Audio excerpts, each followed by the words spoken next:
Not Sean. My name is Lauren Walsh, and I'm the founder of Global Sisterhood. And I'm a student of Sean's.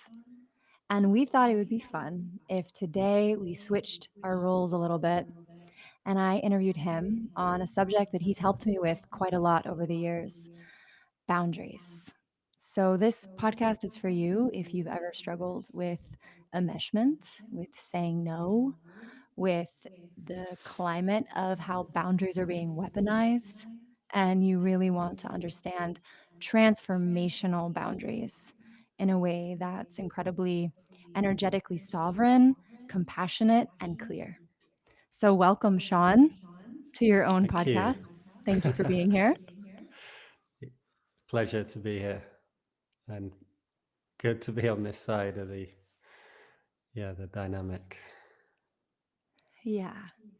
Well, I know for the ones who are students of yours, people who've been circling with you or gathering in transformational connection with you and learning from you for a long time. I know they've heard you talk about this subject pretty extensively. It's an area of your, I would call it like an area of deep study, perhaps even mastery for you. Um, but I know that the women of my community of Global Sisterhood, this is a subject that's incredibly pertinent. So I want to Mm. share some of my struggles as a woman and also, yeah, talk about the journey I've been on with you and cover some really important nuanced things about boundaries with you. Yeah, cool. And this has definitely been a big area of like transformation for me, and it life hit me on the butt to get to get this understanding, and I found an amazing mentor, and I've been going deeper in it. So I think there's some new things I can share, yeah, even with the practice community that know this subject. And it seems to be one of those things. It's weird. It almost seems like so simple, but it's so simple that it's hard to grok. Some like these core understandings. My sense is if you can get the core insight, then it simplifies everything. But it sometimes takes time to really land in the core insight of what is really being negotiated in boundaries, especially if you're in a transformational context with people. When you say insight, do you mean a mental awareness, being able to understand, yeah, the different needs that are being negotiated, or do you mean like a visceral primal connection of some kind? It's a bit of both. Like it seems like you might be able to kind of understand it if you're if you're quite practice conceptually, philosophically, but it won't help you when you're in the middle of a difficult negotiation with someone. But I do think it's important to try and grapple with the understanding and the view. But it's really the practice in relationship that's going to make the biggest difference. Hmm. And just seeing the impact when and you said about mastery, I'd say the level of mastery I have now is way beyond what it was 4 or 5 years ago. But I wasn't even really, well, I was aware of boundaries being important, but I wasn't aware of how, like, this deeper understanding how important that is. But when I started to get it, I think it's about 6 years now, actually, that I did a very deep mentorship around it. And when I started to see it in real time, it was so intense because I couldn't quite set the boundaries I needed still. I was still inconsistent, but the effect was so big. It was like being triggered for like days afterwards and realizing like what a cost that was, like energetically, and or it would affect a project I was doing or a relationship, and it would be like, oh man, like so close but so painful. Yeah, so painful. And that really then helped me refine.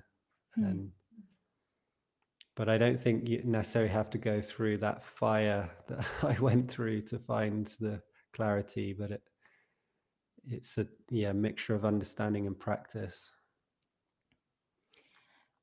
Could you, to begin, give us your definition of boundaries in a way that you would explain it to others? Well, Yeah, at like the we know, yeah sorry.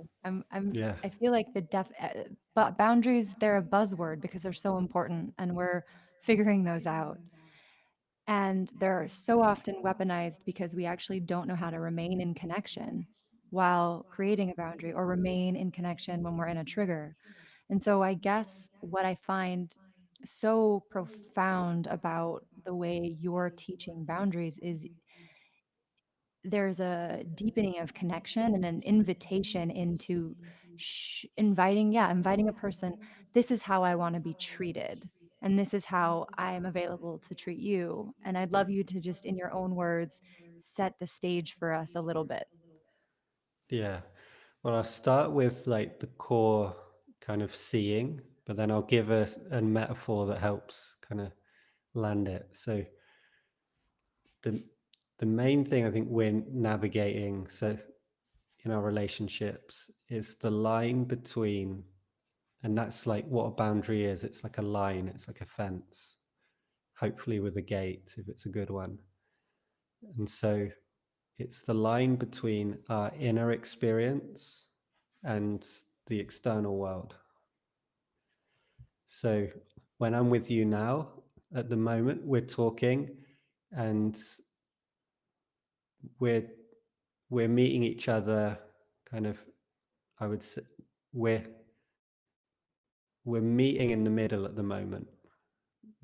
Neither of us are trying or exploring like the other person's inner world at the moment.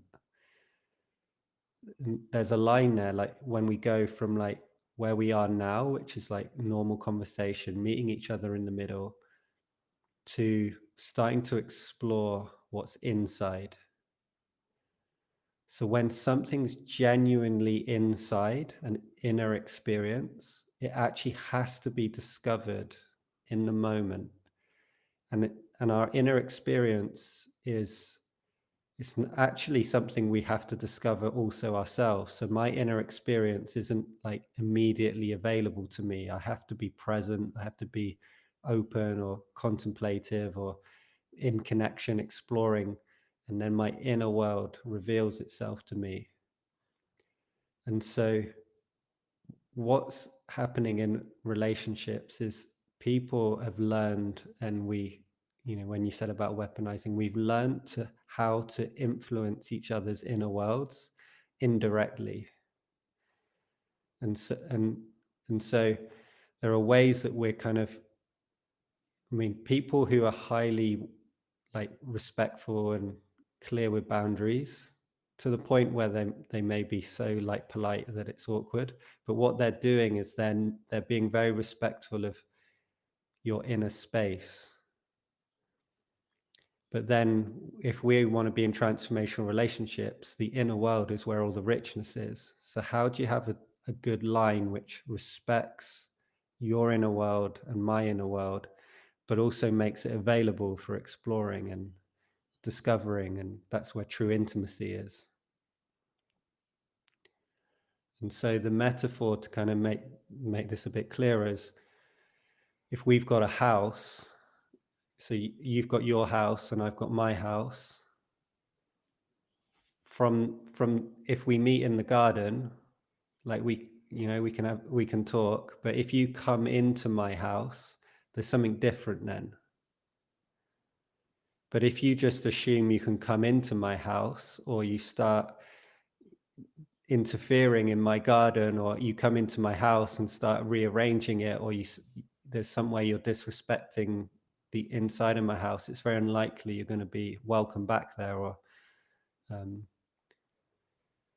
and so, but then there's a way we could have a fence between us that has, a welcoming gate that you could come in, or it can be like a solid brick wall that nothing comes in, or it's not easy to go out. So that a transformational boundary would be, and well, the other option is you have no fence, and and this is often a temptation with transformational work, that people want to have no boundaries, and understandably, because a lot of the deep realization is where your inner experience and my inner experience ultimately in its depths are totally interconnected and unified. So there can be a temptation to try and jump to that by kind of taking away boundaries, but then all you get then is like usually like you still fight over the territory, but you've got to do it usually more passively and indirectly, or it just, there's so much complications knowing like where you begin and I end. And so the to kind of wrap that up, the art in transformational boundaries is that we do clearly define like what's my experience, what's your experience, but then we have a way when we are both willing and ready and able to, yeah, go into each other's house and really get to know each other and help each other to discover our own potential and, yeah, unfold. There seems to be, through this metaphor, many layers of boundaries. That seems like, yeah, the transformational boundary that brings us into greater understanding of ourselves in connection with another, in relation to another, the type of boundary you just spoke about. And I feel like there's a lot of layers of boundaries out there. And Mm. some are maybe a little bit more surface and obvious, but can we cover a little bit of those too before we dive in to the deeper Yeah. layers?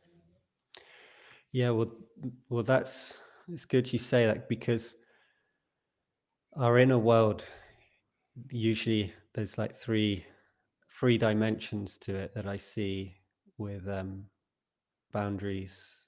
And one is our identity, and that's a bit what I was talking about there. So like, who am I? So if we're navigating boundaries together, we're trying to navigate like our identities with each other. And there's a way, if we're flowing, that we enhance each other's identities and we become more who we want to be in relation, like by being in relationship. But then that's where so many relationships struggle, because people actually inadvertently kind of cross boundaries with each other by making identity claims about each other. But it can be so subtle, like, oh, Lauren, oh, you're always a bit slow with that. Hmm. Oh, I see. Oh yeah, Hmm. I know Lauren. I know. Yeah, of course you. Don't worry, I'll handle this for you. But it's like in these little comments, it's like I'm fixing your identity. This is who you are, and Hmm. it's not that complimentary. And Hmm. it's and not that we have to be complimentary, but it's, if you want to be in transformational connection with each other, if you're subtly like fixing someone's identity to a place of limitation, that's obviously gonna, but it's obviously a lot worse than that when people actually, do put each other down. That's going to be very painful, because you're going into someone's house and saying it's not a good house. uh yeah, it's, And that and happens that all the doesn't mean you time. can't be direct and honest, because sometimes that's amazing as well. But usually the boundaries are set up with someone that you can trust them, that they can just be very honest with you, and then that can be powerful. But so yeah, so you've got identity, and then you've got destiny. And this is, again, especially romantic relationships. People get involved in each other's destinies way too, like with way too much entanglement and unclarity. So our destiny is like where we're going in the future. Well, if you get involved in someone's destiny, there's definitely going to be a problem. That's why a lot of people have problems with their family as well, because they go home and their families are still in their old roles. So they're like telling you what to do. They're giving you advice. Oh, you should buy this house, or you should go and do this. And why it always, like, if you're doing inner work, you can kind of brush it off and like, yeah, that's just, they're in a pattern. But why it feels like difficult is because there's a deep thing that's being crossed there. actually, if someone's really respecting you, they only come and uh, connect with you on the level of destiny if you've really invited them in, and even then, they should be a support or a you know a, someone that's coming along with you, but not kind of taking over the directions of your journey. But the last one, which might also connect to what you were saying, like these simple, is responsibility. So there's responsibilities we have, and that includes roles that, like, if I start taking responsibility for you, or allow you to take responsibility for me, when the truth is, like, this is mine and this is yours. If that gets entangled, that's also going to create a lot of activation. The nervous system is very sensitive to, like, what our true responsibilities are, and if we're not in alignment, it's going to be, yeah, internally bad, and for the relationship, it's not going to be great. So, identity, destiny, and responsibility. The responsibility one I've struggled with a lot. Would you say? Yeah, that's a really important one. So maybe we could go a little bit deeper into to each, but I want to start with the responsibility one because of Yeah. I think it's really easy for people who grew up in a tumultuous home or a home where there might be neglect or some type of dysfunction to take on responsibility for the members of the home and then carry Well, that pattern the on. classic for boomer families with, well-intentioned family, mother, or is they do too much for you, and Mhm. that can be just as detrimental, because you're not grappling with your own responsibilities, so you're actually lessening your potential to expand your range of responsibility. Mhm. So, how does this manifest? What are different scenarios of how this might manifest for someone? One that comes to mind, which I imagine a lot of people might know on either side, is at work. So you're paid 20 hours, and so you've made that agreement, and agreements are central to boundaries. Like, at the bottom of most boundaries is a, a clear agreement. Sometimes it's implicit. So you've paid me to work for you for 20 hours, and then I keep doing 25 hours. Mhm. And part of that might be just me being diligent, especially if you're young and you're wanting to make an impact. Like, there's some room for, like, going beyond the call of duty ish. But if you keep doing it, it's like it's like, first of all, you're going to be overextending. You're probably going to be taking responsibility off others,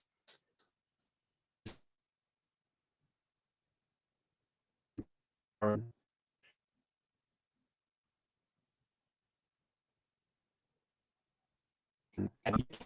of the responsibility than's really, um, yeah, it's really yours.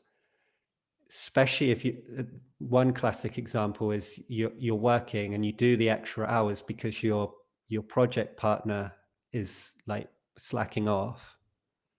So you're like, if this project fails, it's on me as well. So you kind of take a bit of their slack, but actually they're not improving, or their lack of responsibility isn't being seen, and you might be, like, covering it for a while, but over time that's only going to be, like, getting worse and worse. And but on a deeper level, because you're doing things that aren't really yours, you can't trick your nervous system, you can't Mhm. trick your soul. It will know you're using your life force for something that's not yours, and it will be slowly dragging you. Like, you'll be getting more activation, you'll be getting less energy, less aliveness. So that would be a classic. And obviously within a romantic couple, that's very easy to do. uh, Yeah, I'm seeing ways I'm definitely still taking on more responsibility than I should. This has been my classic. I've done it on a very tangible level, like what you're talking about with work, with home and home responsibilities, but also very energetically, empathetically. I've done it with members of my family when they were going through hard times. Can we talk a little bit about that nuance? Yeah. Do you have an example that comes to Yeah. mind? A family member began to fall into a pretty serious addiction. And during this period, I would have these days where I woke up and it was like, it felt like emotional flashbacks, like complex PTSD flashback, but it felt really inherently connected to what he was going through. Yeah. I also believe in like ancestral karma and units kind of working on the same trauma at the same time. So I don't know if that was like my enmeshment that took that on, but at that time I was overextending myself to make sure that this person was well. And then I would have the person in my dreams. I would have these emotional experiences. Even though I was taking care of myself, there was just some kind of, Yeah. yeah, some kind of connection where I was going through the difficulty with him, which I think Yeah. for Well, addiction is easy for people to have that kind of relationship with. It's such a scary thing. yeah. Well, this is where the at the core of this one, like taking responsibility for someone, like when you deeply love someone, and when there's a deep, especially a family connection, it's like, yeah, but my heart goes there. I've got energy, and they're in a difficult time, and I think there is room there is a way we can extend, but then if we really feel in, we'll feel when we're like overextending. And Mhm. what we're doing is we're delaying the real feedback the world is wanting to give to our loved ones. Mhm. And actually, what we do, this is the like, if you want to go to the core of it, is we actually are crossing the boundary of the divine. Mm. Because actually, what we're saying indirectly is that life or the divine hasn't got our loved ones. Like, you know, that, we need to come in and take over.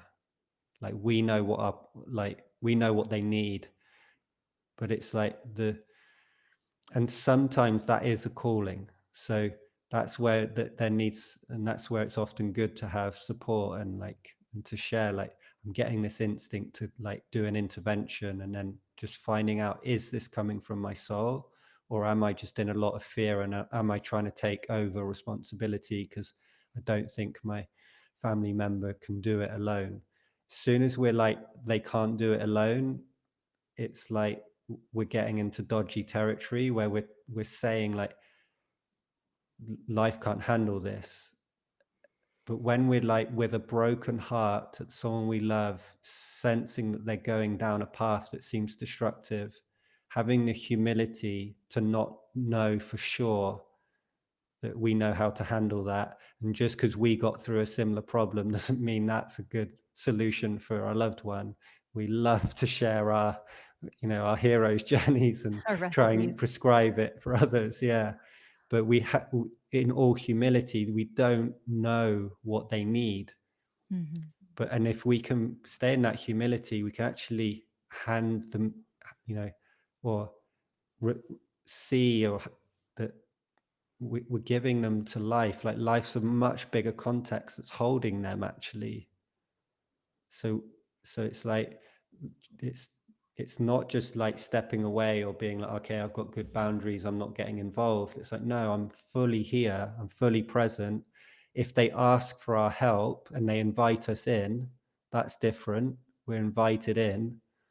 But if they're not inviting us in, or we don't actually want to go and drive an extra hour to go and do something for them, or like, the truth is that's not in alignment for us, then we have to, like, that's our calling. Like, if we want to stay aligned, we have to be in that. Mhm. And the irony is that when we do step in true boundaries, other doors, magic doors open, and things usually work way better. Cool. So let's do an example of that. Like an example of the work one you gave of doing another person's work because you're connected to the project and you don't want the project to flop. In that situation, how does one approach that well? So the, the deepest level is you're always like you're listening to your highest guidance, inner guidance. Like what's the truth for you? Like what's your yes and what's your no coming from that deeper place. And that's why the true boundaries are actually not this idea of like this we're a separate individual and we know like this, you often can sometimes see people who will often say to you, "That's my boundary," or "That's," and it makes it sound as if they're really clear and like open, and they kind of hit you with it, and it never feels quite good. Well, Right. in my world, if you master the higher the mastery of boundaries, the less you'll say the word boundary to others. So I'll I only love say it when I'm like out of resources, because you can make it clear, and it's usually a kind of aggression to actually have to say it. But and sometimes we need that, and that's okay. But mastery actually is not necessarily needing to say it. But anyway, so in this situation, getting in touch with your truth. So your your colleagues not doing what they need to do, and you know that, um, the roles have been defined and they're not following through. So and then you find your truth is not to take up the slack, but then your responsibility might be documenting very clearly where you're doing what you need to do, so it becomes clear when things start to go pear-shaped, that it's very clear that you were doing what you needed to do. But it also might be you just need to take action, and say you're the boss, you need to address, like if you're the lead, you need to address this direct. And so that might mean having a clear conversation where the responsibilities are made clear, and a boundary set that's, for a true boundary to be set, especially around responsibility, there has to be a clear consequence. And this is where people who are transformationally oriented or spiritually oriented, they're like, no, no, we're beyond transactions. Like, this is love now. And like, that's like, no, no, no, no.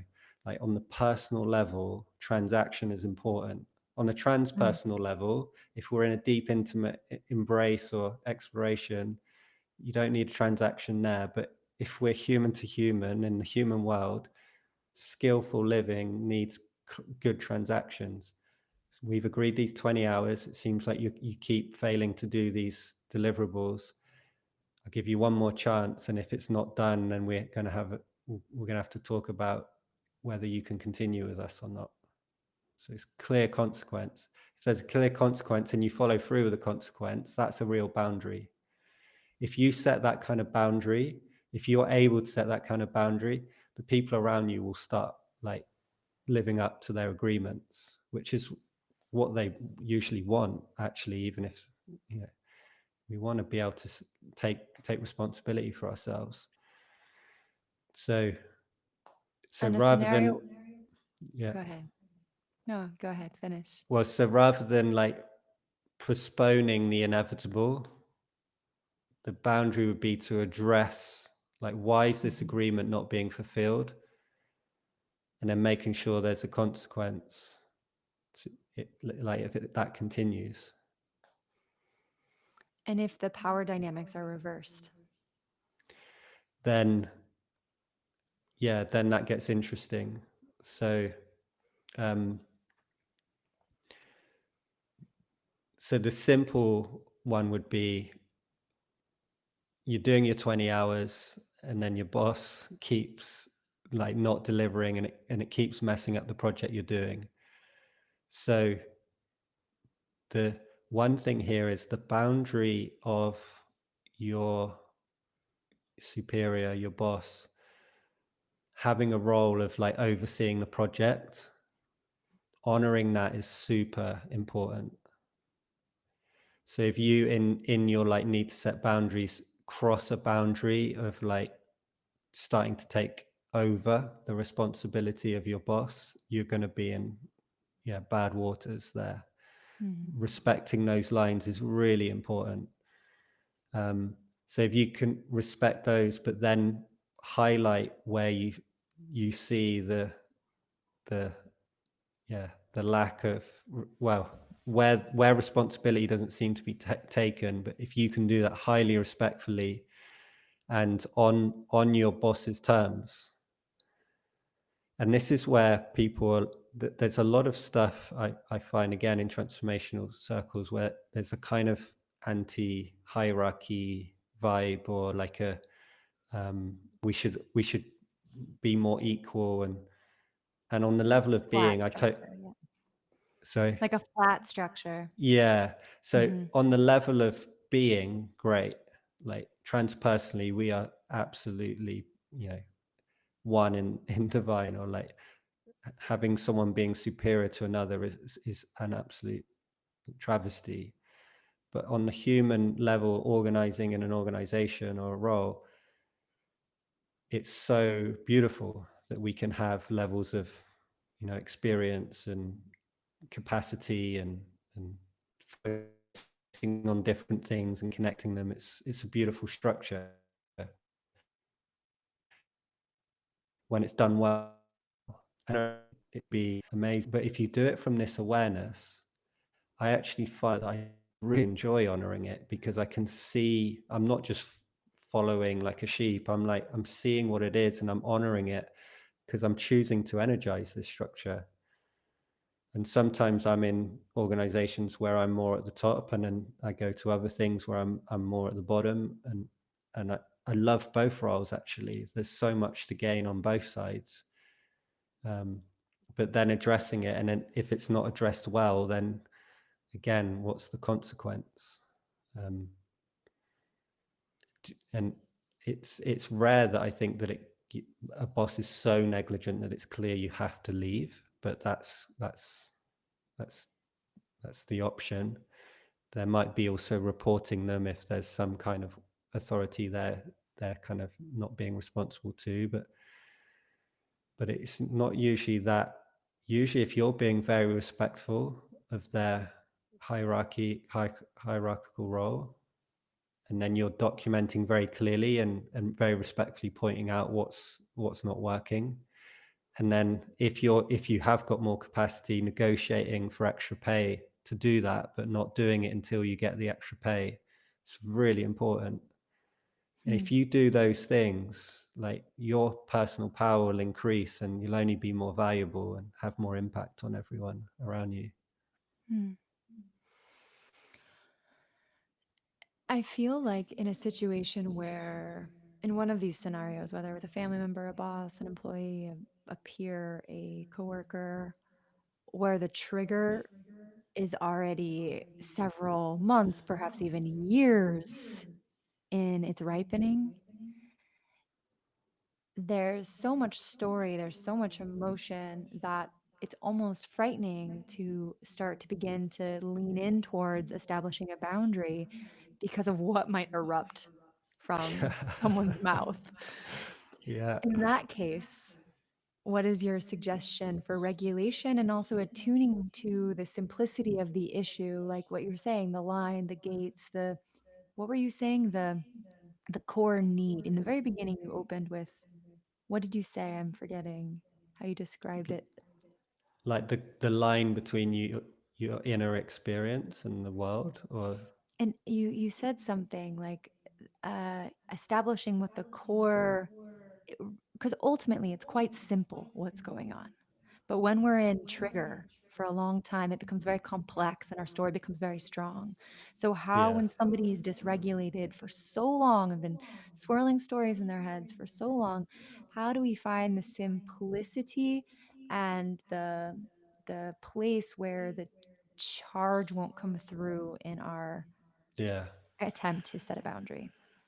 Well, this is this is really important territory. Like in my experience, the if if the boundaries are entangled, and chronically as well, even worse, but if they're entangled, you you're probably already triggered because it's so impactful. Like if someone's like stepping over the line with you on your identity, or they're getting involved in your destiny, or they're not living up to their agreements and the responsibilities. If something's happening on those levels, it's you're likely triggered. And if you're triggered, the chances of you being clear are close to zero. And knowing that is really good. And I'm saying like everyone, like I've been practicing this for a while. Like I was really triggered recently, and I knew it, but it was still like I was in it. So I was like, I've got what what do I do? Like I've but now I'm not in it, and I diffused it. It's like whoa, it was like the water I was swimming in, and it's like subtle urgency. That's a good sign. Something's very serious, loss of trust for others, like that's good sign that you're in a trigger. And so in this case, I actually think it's usually more powerful to do your inner work away from that connection.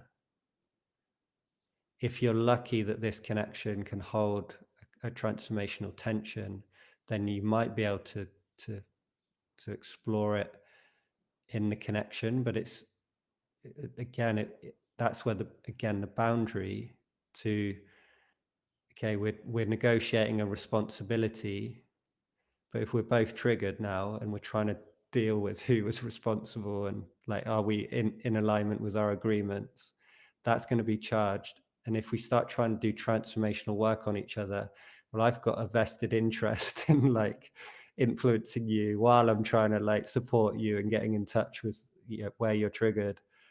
That's difficult. And again, so having the humility there, but again, boundaries can be useful there. So it's like, okay, let's not talk about this like money we've agreed and like sort that out right now. But like let's look at like what like why we're so charged together. Like and then it's like, oh yeah, it's when you said that I was eh, too graspy, that still kind of impacted me now. Like I'm still kind of feeling the charge from that moment. And you, yeah, but that moment you said you've done it again, that really hit me. And so we're not talking, trying to get to the deal. We're trying to just work out what triggered us.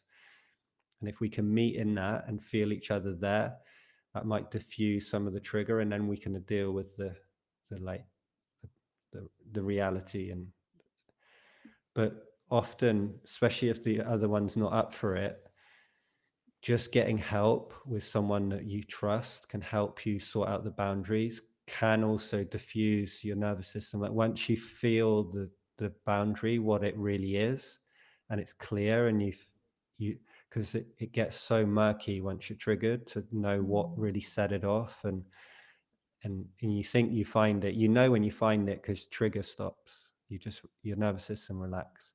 So if your nervous system's still revved up, you haven't got there yet, usually. And so but sometimes you might need to actually address the boundary to fully come down from the charge. But that's where, yeah, if you're lucky you can deal with it with the person. But sometimes even then, even you know, I think I've said this once with you and your partner, and your partner's amazing. At, he's a leader of transformational connection, and you both. But I'm sometimes like, no, no, no, don't go and cook. Go and cook all the ingredients first, and bring the like ready-made cake. Don't come at each other with the eggs still broken and like everything in a mess, like trying to like cook together while everything's scrambled. Yeah, And my way of regulating in those situations is to pray.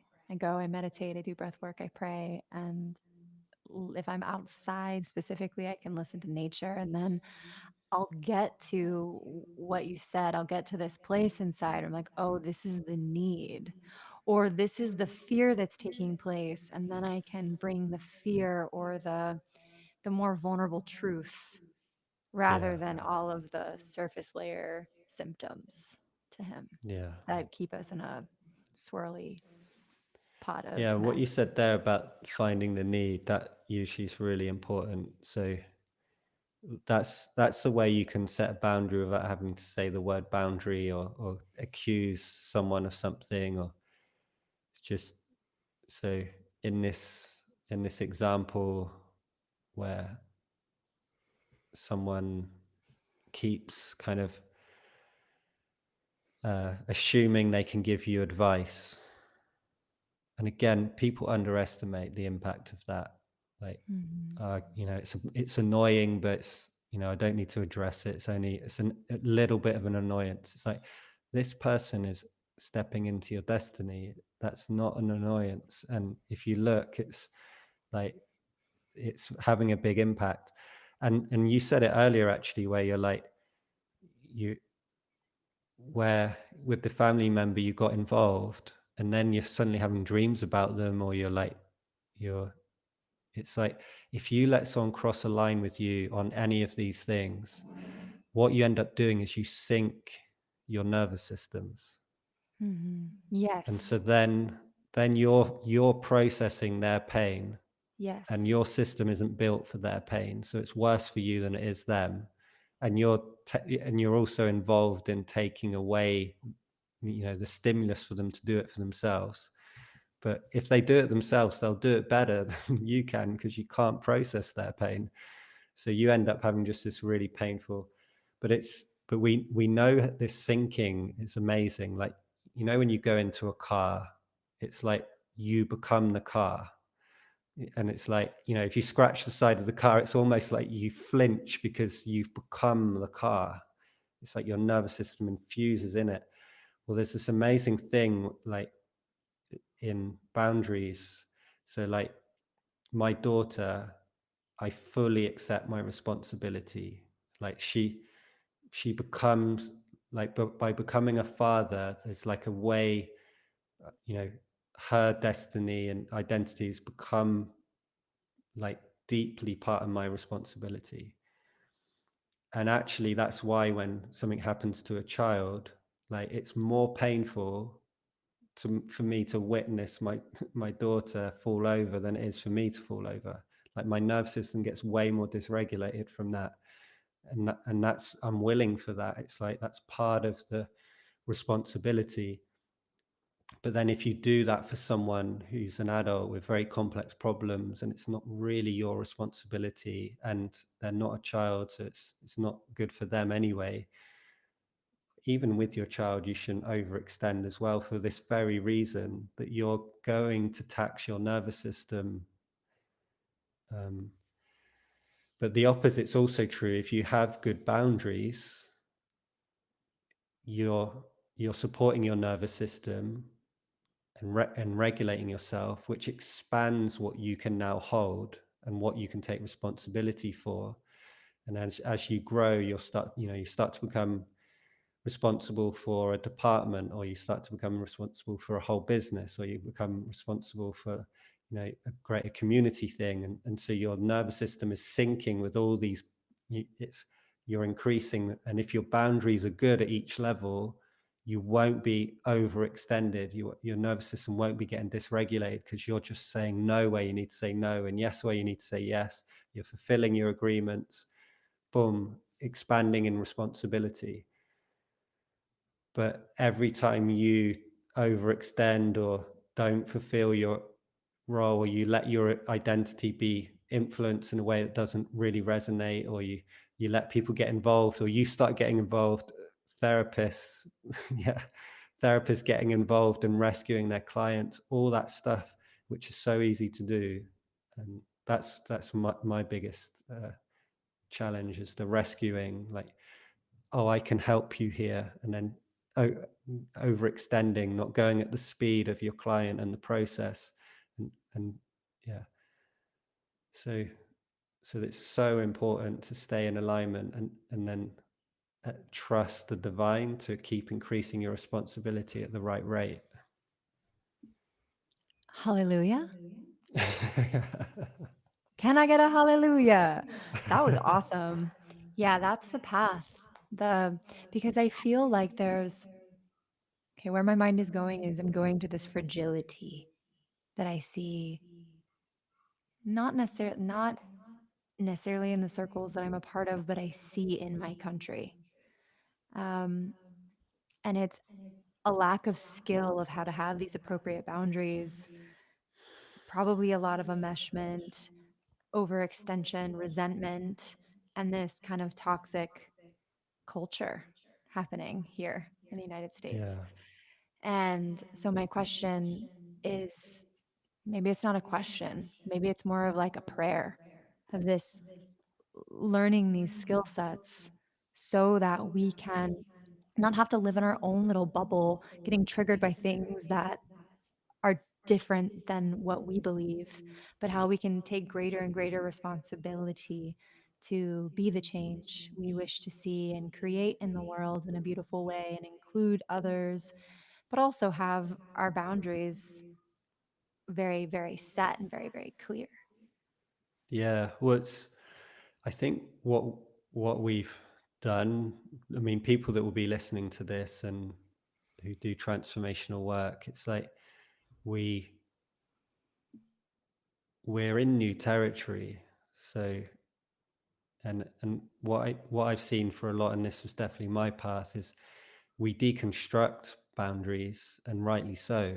So, you know, it's not been normal in culture that we, do trauma work with each other and we're friends, and we go into like, divine encounters. We're not in a religious ceremony. We're in the coffee shop, and we're going into new frontiers, and it's wonderful.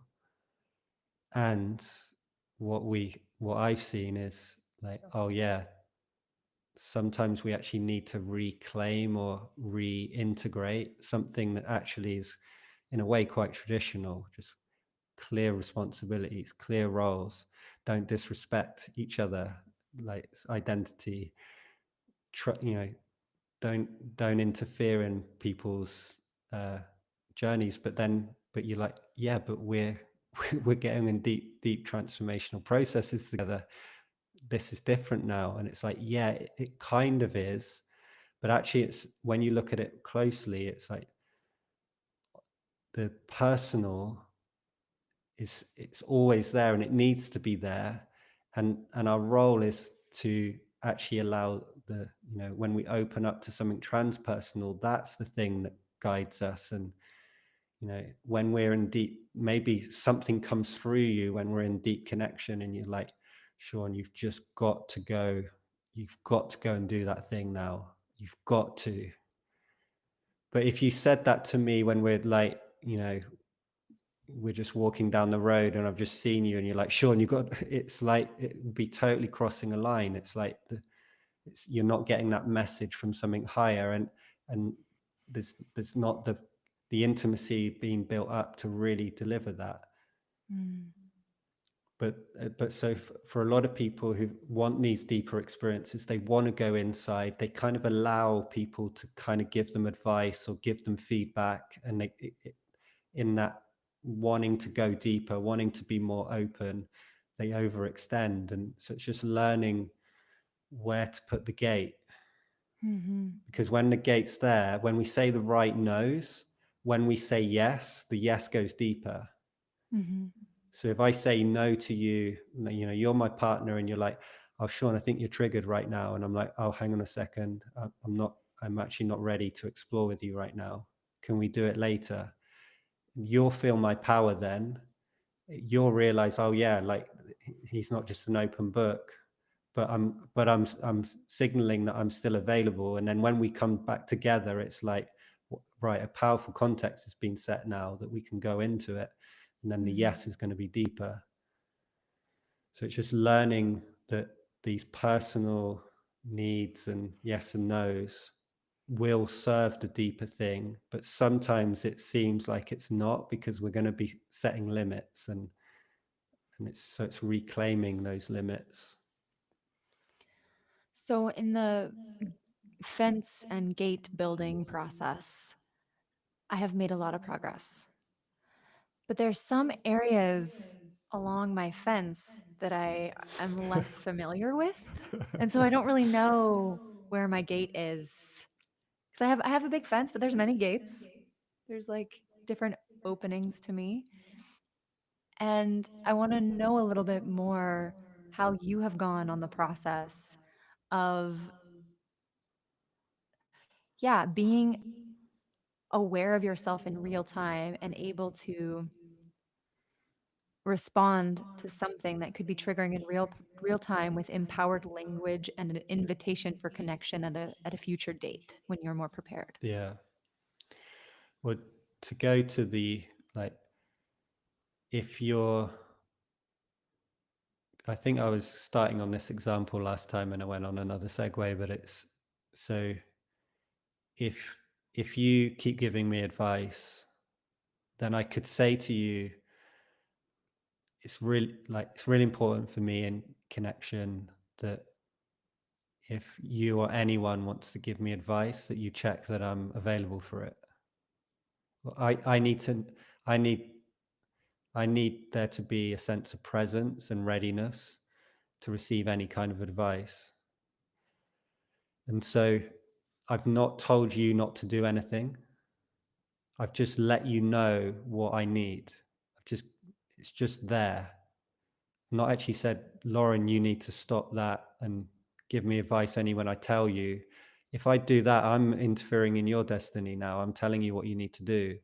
And I'm claiming an authority also over my own experience, which I'll get to. But so if I can just put it out there, one that's very common is like, oh, I'm willing to receive your feedback on me, but I need to feel a sense of curiosity from you, like to my response to continue.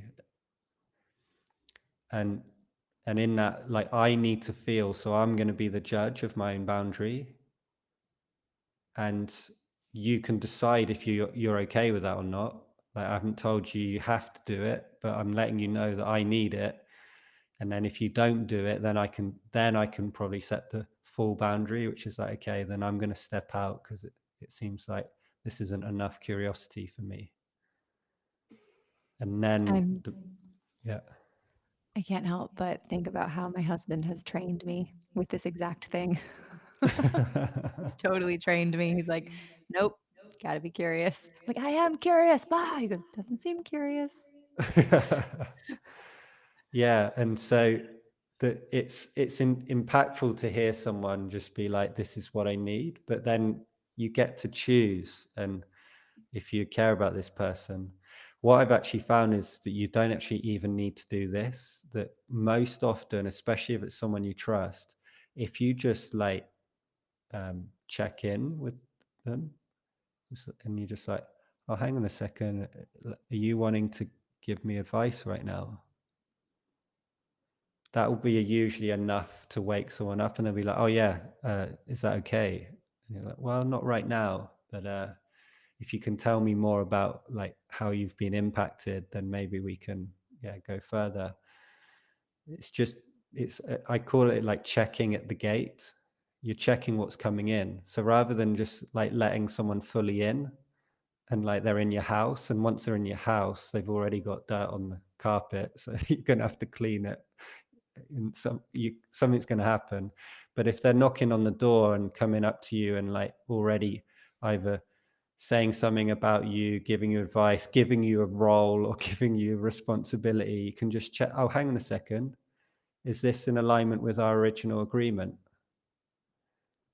And then hear, and but genuinely like hear them, like they might reveal something that it is. But if you can check at the gate, that usually solves everything. And if someone still needs something, then I'd usually give them one or two times a boundary. But then if they keep crossing it, they need a stronger no usually.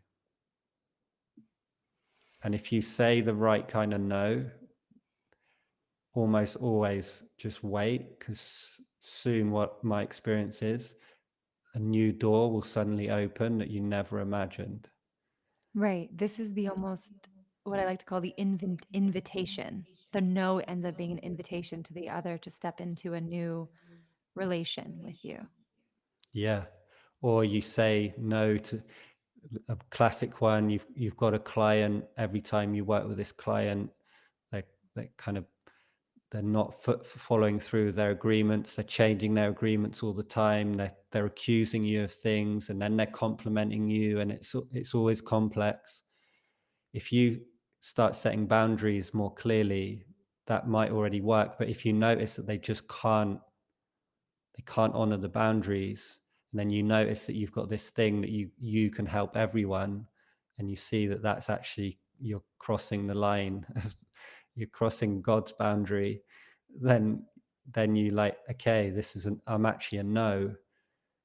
I imagine when you say that no, like I wouldn't be surprised in the next week if you get 6 more clients, or something else happens where it's like, okay, you lost this little bit of income and you've lost this client that you were doing deep work with.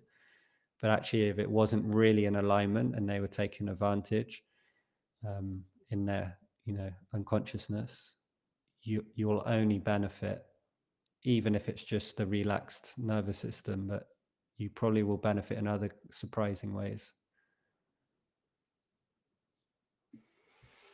So I have two places I want to go, and I don't know which place to go first. So I was just back thinking to, about intimate partners. oh, because I was thinking about mother daughters, father sons kind of Oh, that's a good one vibes. as well. And then I was also thinking about transformational communities and the hiccups that happen that actually create big eruptions in those Yeah, communities. yeah, Where do you want yeah. to Well, go? the community ones. I've just moved to a community setting. I'm 2 days in, so uh, maybe the next podcast will show me what I don't know now. But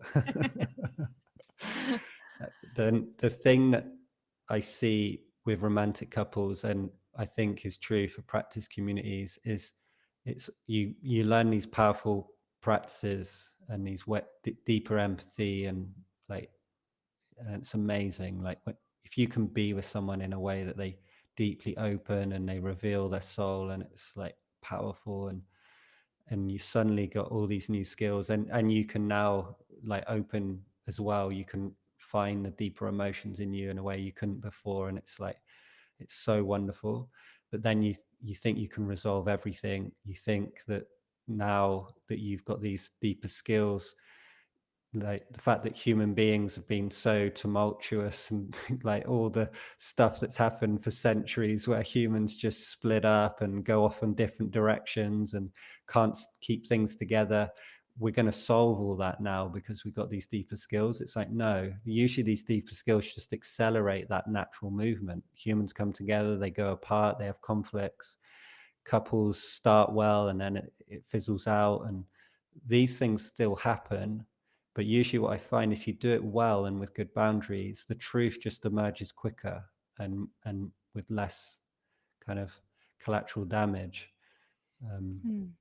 so it's having some humility to what the practice is doing. It's just making conscious what's there. You're not suddenly being able to do things that humans have never been able to do, like on a like crazy, like new level.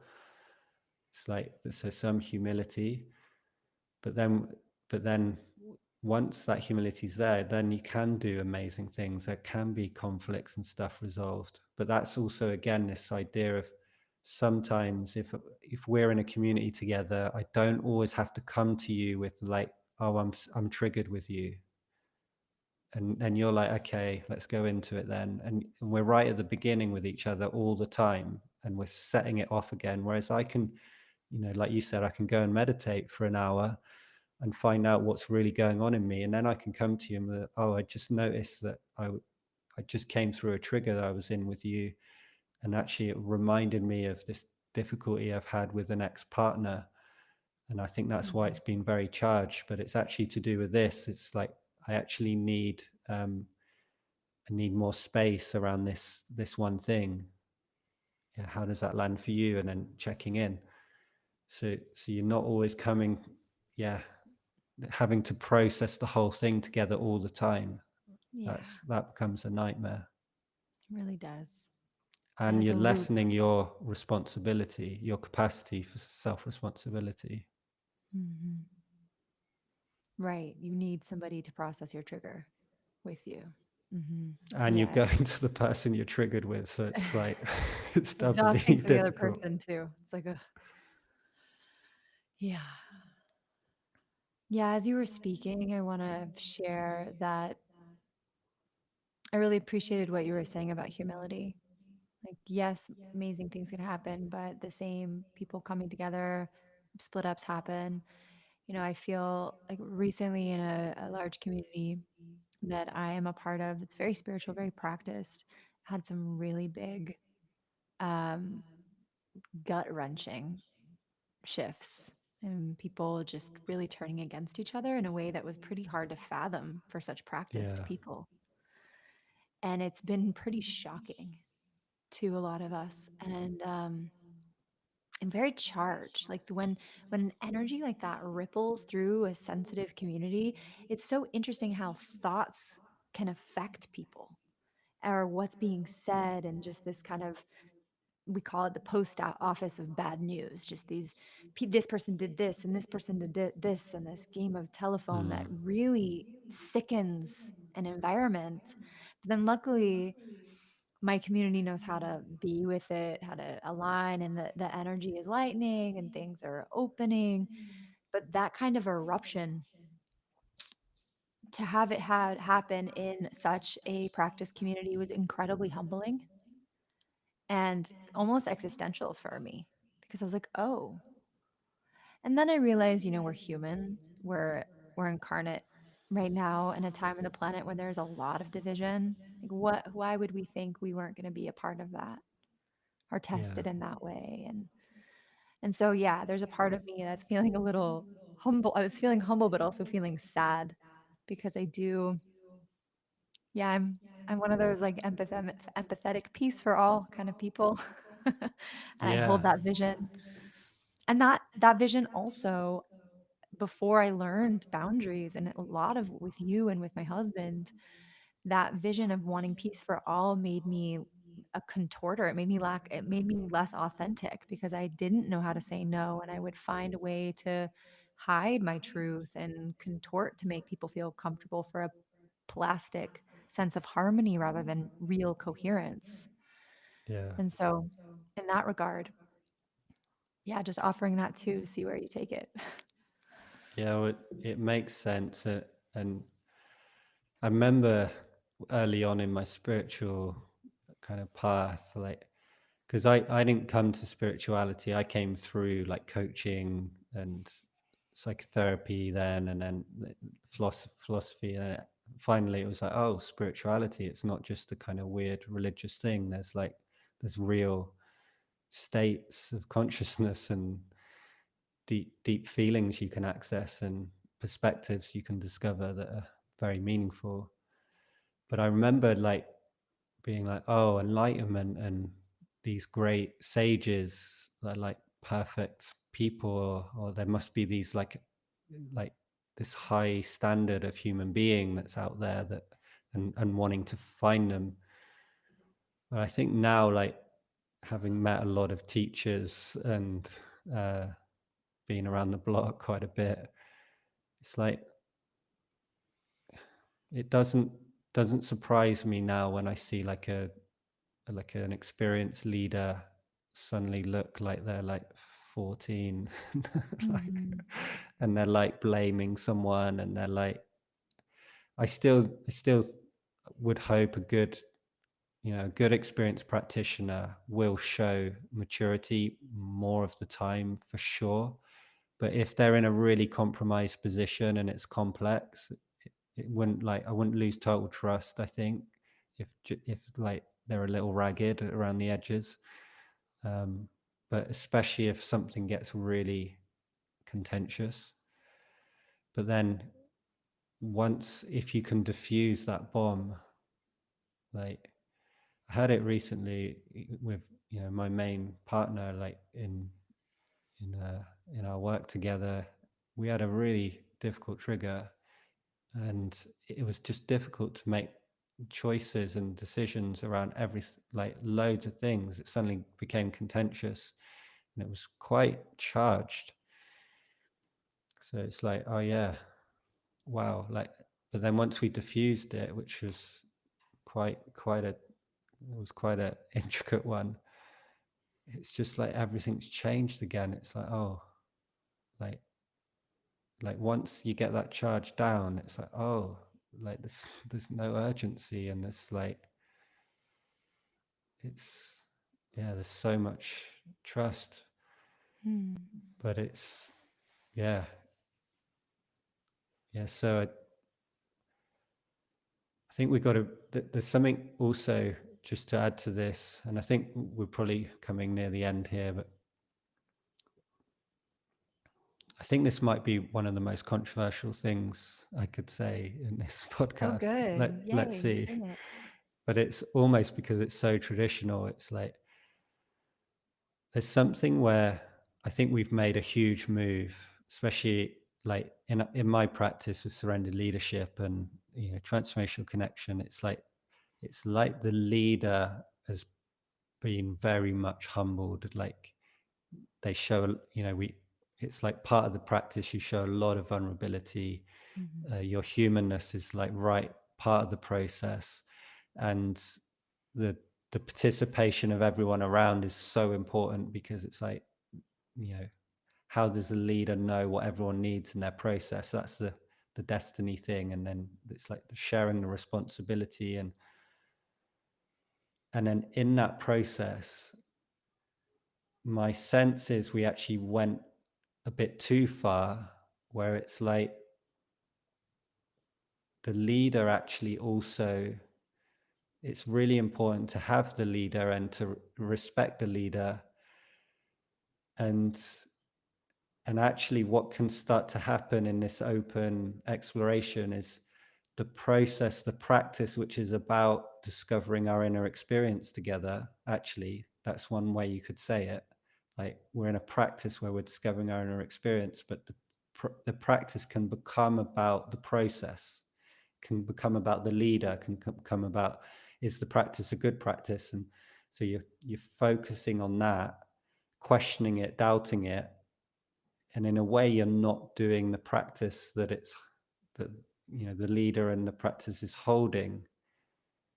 So it's, there's a crossing of a boundary there, you could say, which in a traditional society you wouldn't have a church where the preacher's speaking and then you'll be like, you're not preaching the right way. And then everyone talks about how the preacher could do it better.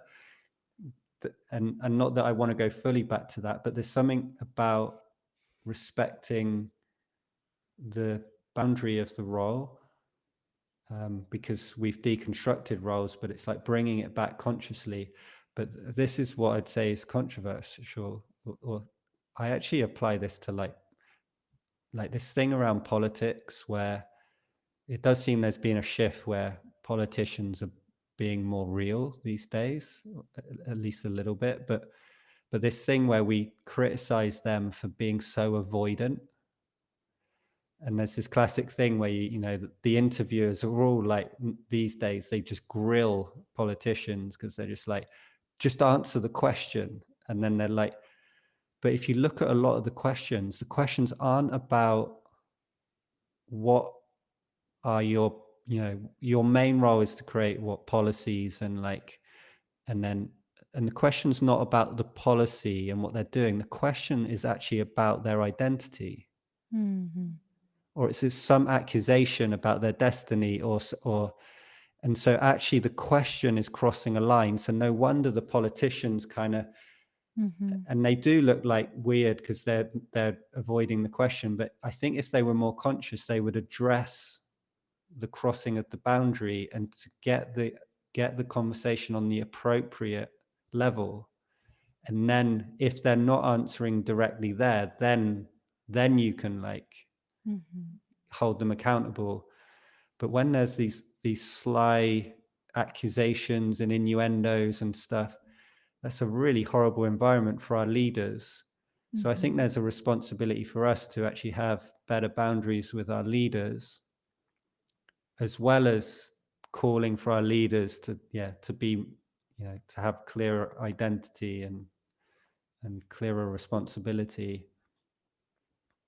So I don't know if that was controversial, but it seems these days It standing up for leaders is more Yeah, controversial than criticizing leaders.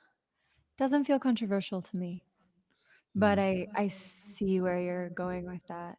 What feels more controversial to me is, like, the shadow elements of empathy and things like that, 'cause that's a really strong value, and then there's also some aspects of it that have gone into the boundary crossing of ourselves and others, right? Yeah. Yeah. Yeah, because actually that's what empathy is. Like I'm empathizing with your inner world. Mhm, That gives me a lot of like possibility of impacting you on those mhm. three levels. Yeah, really careful with empathy. And also it's really important. It's really important to feel for others and be because I also believe empathy leads to curiosity. If you're not empathetic, why would you be curious? I feel like you would make an assessment of a person and put them in a box and therefore cross a boundary that way. So there's some kind of beautiful middle place that I hope to Yeah. explore with you and everybody listening very soon. Maybe we could go in depth in depth there in this Yeah. conversation about boundaries. We can go a little further. Yeah, well, it's very well, the last thing I want to say is because we I've talked a lot about bringing back the personal. I love the personal. It's like transpersonal used to be my thing. Now, in my latest periods, being, yeah, really making sure the personal is fully integrated. We get to be people, but the divine is important as well. A lot of us do this work because we want to experience the greater unity or connection, interconnection, all these fancy kind of buzzwords. But for me, that there's this paradox that actually the divine experience, it seems like the nature of life seems to create us as these individuals. Like you are like no one else. Like you're the only one who's Lauren in the way you're Lauren. And same for, yeah, for me. But even like every cat I've seen is like a unique. But apparently if you look, like even like cells, even apparently atoms in some way have a kind of individual kind of nature. um, it's like to really discover the deeper unity fully, more fully, is actually not to take away our personhood, not to like take away our ego and like try to to just be this kind of one with the universe being. It's actually to claim our boundaries. We're going to come in contact with this, this deep structure of reality where it creates these unique parts that are all making up this bigger whole. So I think actually, ironically, in setting the boundaries, you'll probably get more of a sense of alignment to that deeper truth. Hmm. And that was really a surprise for me every time I said and weird things, just, like saying no to my wife, slightly uh, putting me down and saying that she needed to take responsibility for me because I forgot something, and that saying no to that and being clear like what I need from her there, and also getting the same back in other ways from her, like just the energetic signature of doing something like that, it puts me, it's like suddenly everything seems more clear, and like there's a deeper compass to life that suddenly like I feel like I've got contact with because I've honored something important. So this this transformational boundaries, it's like if you want to go deeper in your spiritual path, I really recommend you, yeah, taking seriously what you personally need with those around you, and making sure your identity, destiny, and responsibilities are in alignment. Mm. It actually feels like the most humanitarian thing to do in a way as well. Because if we all have very skillful transformational boundaries and we say no, and then another door opens and another door opens, and we say no, and then another door opens, it feels like it creates the healthy atmosphere for us to co relate and co create. Yeah, yeah. We end up in the right place with the right people for the right amount of time, doing Hmm. the right amount of work. Hmm. Hmm. I don't know if it's the right amount, but the aligned amount maybe is a better way of saying it. The aligned amount. Well, thank you, Sean. This has been wonderful to be a guest host. Thank you. Yeah, yeah. Thanks for coming on, and yeah, we'll be in touch. Thank you to everybody who is listening. We hope you enjoyed our conversation. Much love to you.